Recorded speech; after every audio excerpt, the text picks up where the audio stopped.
Olha só, pessoal, a fogueira mais famosa de Érico Cardoso, Água Quente. Olha o tamanho do trem. É aqui na casa de Marquinhos. Ele tá descarregando uma Hilux de madeira. Uma Hilux.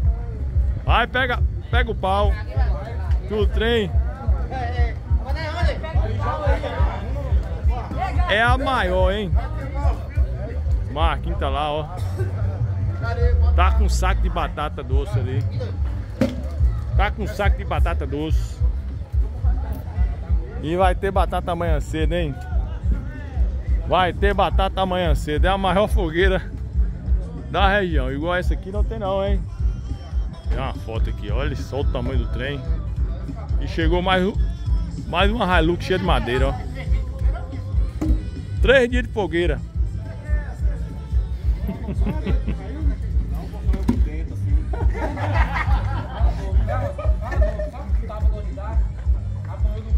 E a galera já chegou.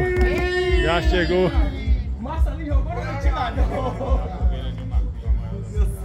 Aí, quer ver? Ele só fala eu e eu nada.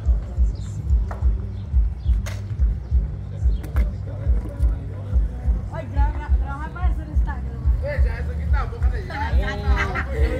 Pega, velho. Só você mesmo vai errar, né? Vai lá. Todo ano esse sofrimento, mas... Vai lá, bem.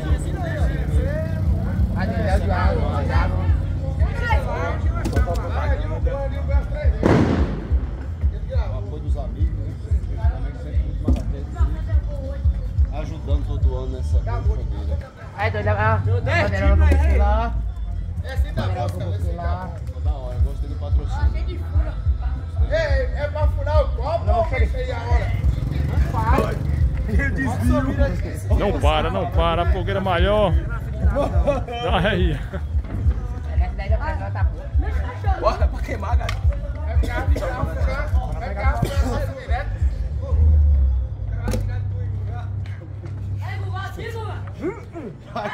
Chega!